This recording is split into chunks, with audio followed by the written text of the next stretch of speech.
We'll guide you through how to make slide transition in After Effects. If you find this helpful, don't forget to like and subscribe. First, open Adobe After Effects on your computer and wait for the program to load completely.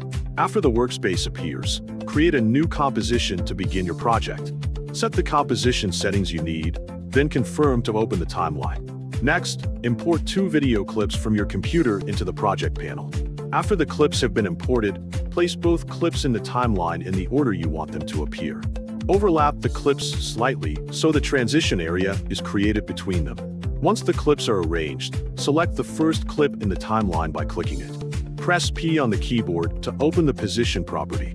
Enable position keyframes by clicking the stopwatch next to position so the movement can be animated.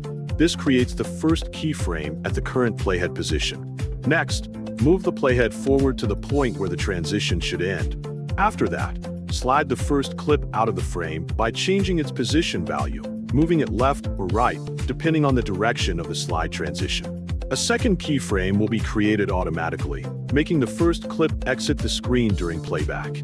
After completing the first movement, select the second clip in the timeline. Place it outside the frame first, so it starts off-screen in the opposite direction of the first clip. Press P again if needed and enable position keyframes for the second clip by clicking the stopwatch. Then move the playhead to the same ending point of the transition. Slide the second clip into the frame by adjusting its position until it sits in the center of the composition. This creates a smooth sliding entrance as the first clip exits. After both animations are set, preview the result by playing the timeline from the beginning of the overlap.